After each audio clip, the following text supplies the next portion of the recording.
Hello everybody, welcome back to my channel. Today's video is about a week in my life. I've captured everything I did last week and there's a lot of content to share.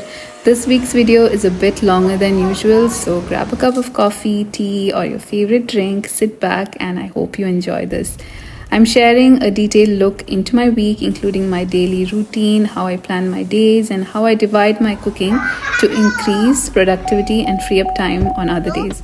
There are a lot of recipe ideas for lunch and dinner. It's packed with everything I've been up to the last week, and I hope you enjoy it.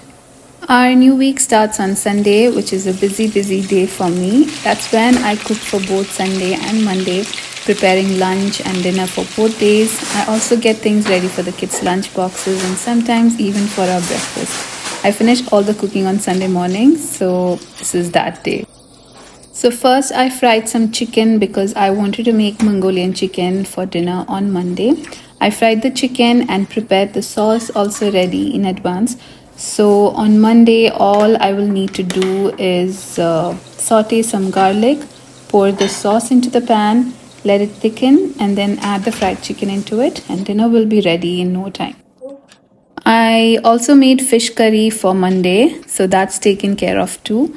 Next, I moved on to making kebabs, which I freeze for use in lunch boxes or sometimes for my husband's breakfast and my snack sometimes.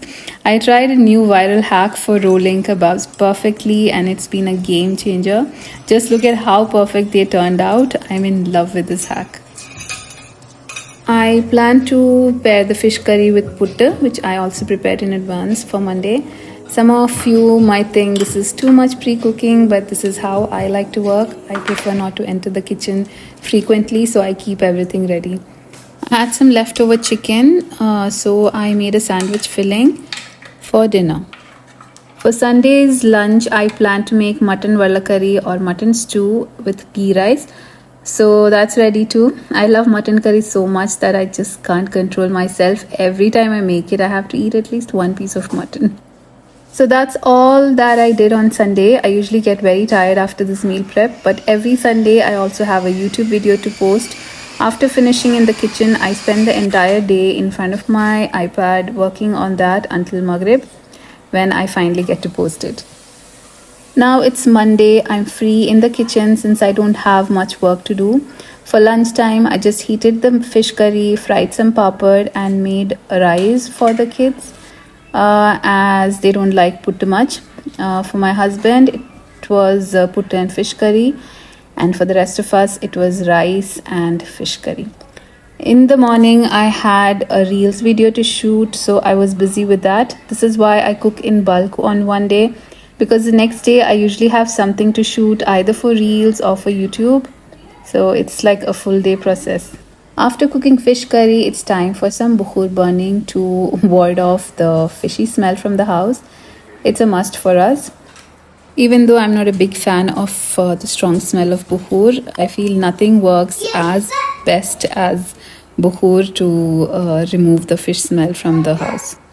I often get asked about Aisha's hair care routine, especially because she has frizzy hair. I've tried various products like leave-in conditioner, hair spray, detangling spray, after shower conditioner, but nothing works as well as oiling her hair 1 hour before her shower. It has improved her hair texture a lot. So I'm oiling her hair now and will leave it on for about an hour before giving her a shower. That's the only hair care routine I'm following for her at the moment. I use a mild shampoo and a kid's conditioner on her hair to keep it gentle. On Mondays, we go for the kids' karate class, so we're getting out for that. I'm wearing my new hoodie today. It's a refreshing change from my usual black one that I've been washing and wearing repeatedly. This new hoodie is long and I love it even more. Even though it's not very cold outside, I decided to wear it anyway. As we headed out, the weather was really nice and a little gloomy, but I personally enjoy since we don't get that kind of weather here often. It's always sunny. There were a lot of rain clouds and it was going to rain. Then it started drizzling. As you all know how much I love rain, I was very happy. Whenever we come for the karate class in Salmiya, I make it a point to visit this restaurant called Nilavara for their incredible cutlet and their special dipping sauce. It's a Kerala restaurant and they serve the best cutlet paired with the most amazing sauce. This time they even added onions and tomatoes to the sauce, and just thinking about it makes my mouth water. So if you ever find yourself in Kuwait, I highly recommend trying out the snacks at Nilavara and be sure to ask for the sauce. It's super delicious. We got back home and as usual I didn't have much time because I had to give the kids dinner straight away since it would soon be their bedtime. Since I prepped the Mongolian chicken meal yesterday, today all I had to do was heat some butter, add minced garlic, saute it for a bit, and then add dried red chili. Next I poured the sauce into the pan and let it come to a boil until it thickened. It will thicken because I had added corn flour in the sauce. Then I air fried the chicken that I had fried yesterday for a bit and put it back into the sauce and let it simmer. I had also bought pre-cooked wheat parotas. I just heated that up and that's dinner sorted for the kids.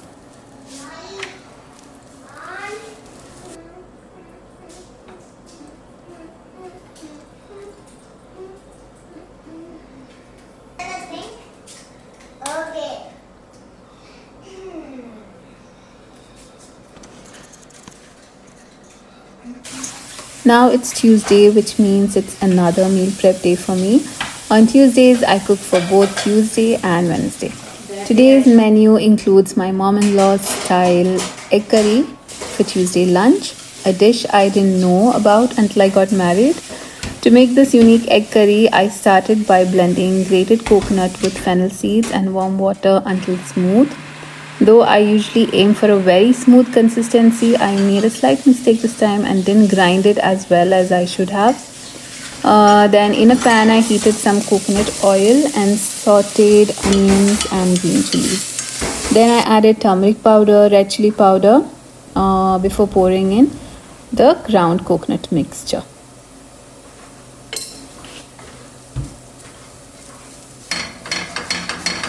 After pouring the coconut, I mixed everything together and I added salt and mixed it. I then cracked the eggs into the coconut mixture, sprinkling a bit more salt on top of each egg.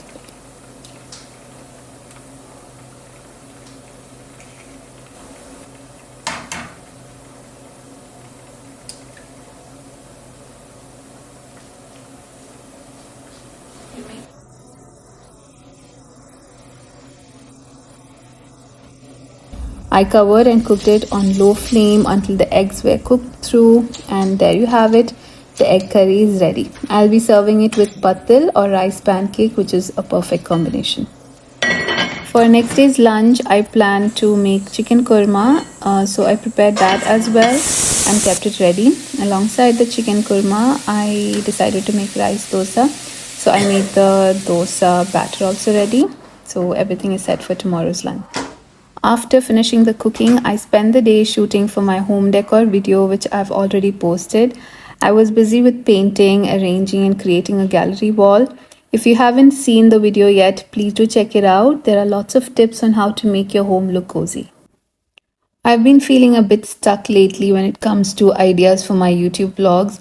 I find myself posting the same type of content over and over and I feel it's starting to look repetitive. It's like my creative space is blocked in my mind. So I would love to hear your ideas and suggestions for the kind of videos you'd like to see on my channel. So please leave your ideas in the comments below or just DM me, and that would really be helpful. So today one of the tasks on my to-do list was to clean this annoying ink spot that had found its way onto my sofa a few days ago. I was skeptical if it would even budge, but I decided to give it a try. I started by using my Hoover upholstery cleaner with the Hoover solution, but unfortunately the stain didn't seem to be going anywhere. Then I remembered I had this pink stuff oxy stain remover, so I decided to give that a shot. After a lot of scrubbing, I was amazed to see that the stain was almost 90% gone. It was a huge relief. I've had someone asking me for reviews on the Hoover upholstery cleaner, and so far I'm loving it. It has worked well for us on many occasions, especially with small kids around. Stains and dirt are unavoidable. Take a look at the sofa now. Once it dried, the stain was almost fully gone. It's not even noticeable anymore, and I'm really impressed with the results. After cleaning up the ink spot, I spent some time scrolling through some Indian and Pakistani dresses online. With Eid approaching, I wanted to find something nice and traditional to wear, like a salwar kameez this time.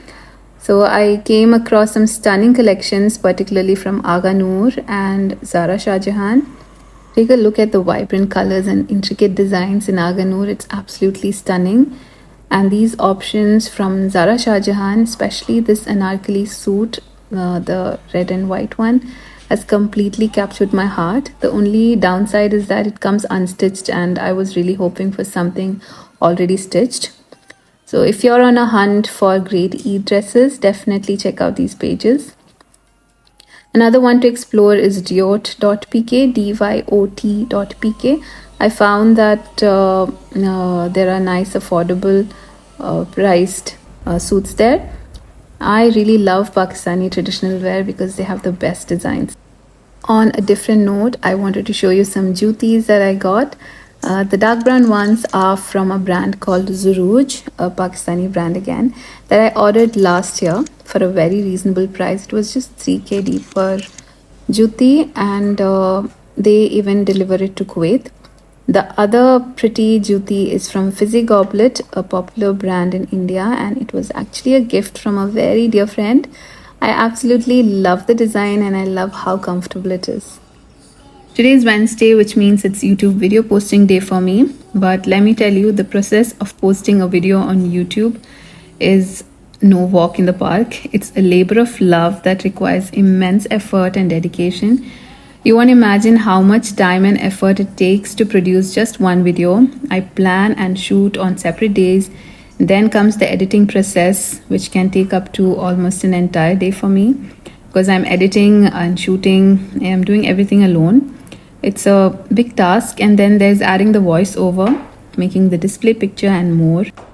We seriously put in so much of effort and time into our videos. It's not an easy job as many think it is. Every Wednesday, it's cooking day with Hamad over here. I also cook with Aisha on separate days, but this week I didn't get around to it. With Hamad, he wanted to make brownies for his friends in class, so that's exactly what we did. These milk chocolate brownies are so delicious. I'll post the link for that in the description. Be sure to check it out. I really enjoy teaching boys how to cook. There's something so adorable about seeing men in the kitchen, and I believe it's important for everyone to have some basic cooking skills to survive.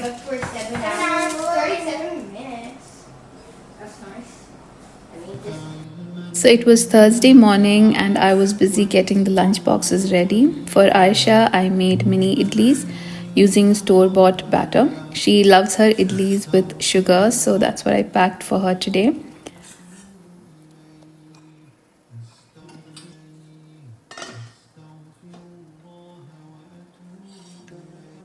Here's me packing the brownies Hamad made for his friends. He was so excited to bring them to school.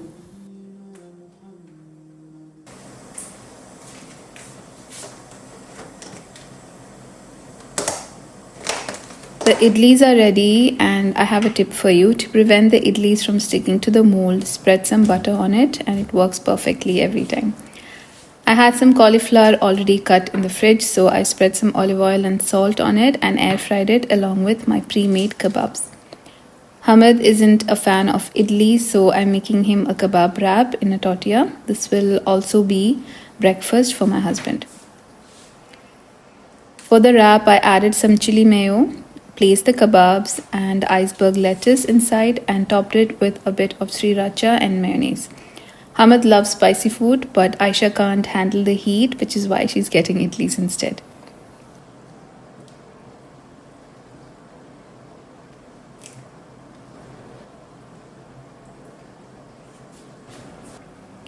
So that's their lunch box is ready. I always include dates, some fruit, a veggie, a main dish, and something sweet. It's a well rounded meal to keep them energized throughout their day in school.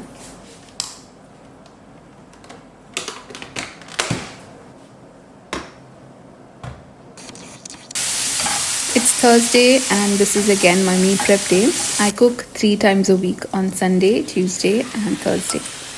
I cook for both Thursday and Friday on a Thursday. By now, you probably have an idea of how my meal prep schedule works. Today, I'm making biryani masala for Friday. It's a very simple recipe that doesn't take much time. I start by sauteing onions, then marinate chicken with a few ingredients and add it to the onions. Once the chicken is halfway cooked, I pour in some coconut milk and let the gravy reduce, and that's it. The biryani masala is ready. If you're interested in detailed recipe, it's already on my blog. I'll make sure to post the link in the description, inshallah. Finally, it's the weekend. It's Friday, and usually I don't do much cooking on Fridays. I just have to make the ghee rice and assemble the biryani with the masala that I made on Thursday. But this day, I decided to use up some kanafa dough I had left over from Ramadan, which I had thawed in the refrigerator since Thursday. I cut the kanafa dough and made a paste with pistachios, spreading it out on a tray like this. This was a bit of an experiment and I wasn't sure how it would turn out, but it ended up being really good. I also had some mascarpone cheese, so I mixed it with a bit of cream and spread it on top of the pistachio layer. This simple dessert was ready early in the morning, and by lunchtime, the cream had set nicely. I drizzled sugar syrup over it, and it was delicious.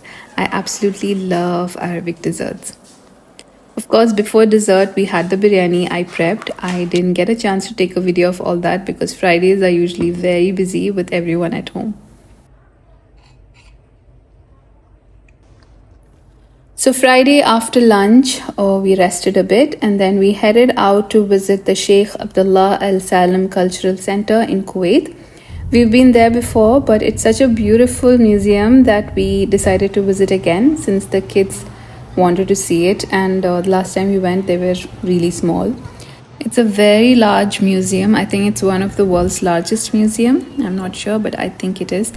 They have sections on ecosystem, our earth, transportation, robots, human body and mind, space, and dinosaurs. There are a lot of things that kids would love, definitely. One area that particularly caught my attention was the ecosystem section, this one. They've done a fantastic job of replicating a forest scene complete with a waterfall. The ambience with the sound effects was so nice, and there was so much information available for the kids to learn from. It was definitely my favorite part of the museum. We also explored the big aquarium section, which was truly amazing. But what really stood out was this particular section. I don't recall the exact name. Here there were so many activities for kids, and the best part was it's all included in the entry fee, no extra charges. They even offered free face painting and other fun activities. Outside there were water fountains on the floor along with water misters, and the kids absolutely loved it. It was a fantastic experience for the whole family, alhamdulillah. If you haven't been to this museum before, definitely check this place out. It's really worth going. There's so much to see and do for both kids and adults alike. So it's the end of the week. It's Saturday morning and I decided to bake these coffee buns. I've been craving them so much lately. We don't have Papa Roti here in Kuwait anymore. We used to have it at Avenues, but I think they closed it down. So I decided to make them at home. I filled half of the buns with chocolate and kept the other half plain with butter.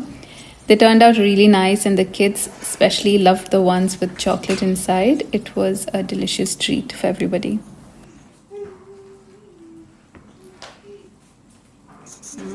After making the coffee buns, the kitchen was a big mess, so I kept all the buns away in the cake stand and kept the remaining in the fridge. And then I got on to cleaning the kitchen and arranging everything back in its place.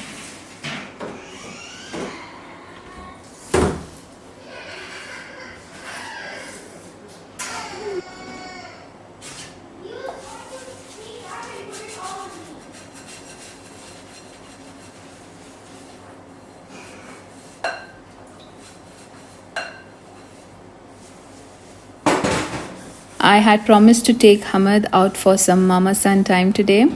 It's crucial, especially with multiple kids, to have individual time with each of them. Last week it was Aisha's turn, and this week it's Hamad's. These one on one outings can be anywhere, a beach, a park, or just to grab some juice or for lunch. It's about having that special time together. I feel it's essential. It's challenging to spend quality time with them at home. Most nights I feel guilty about not spending enough time with the kids or not doing certain things with them. That's why these date days are so important to me. It's during these outings that the kids open up and we have meaningful conversations. At home, it's often chaotic with all three children, all struggling for attention. But during these outings, it's just us and we can truly connect. Even if you have just one child, I encourage you to try spending one on one time with them by going outside. That will be different than spending time inside the house. It can greatly strengthen your bond and create beautiful memories. So that's it for this video. That's how my week typically looks like. I hope you enjoyed watching and found some inspiration and useful tips along the way. Thank you so much for watching till the end. I know it's a long video. So if you enjoyed it, please give it a like, leave a comment and subscribe to my channel if you haven't. Until next time, bye.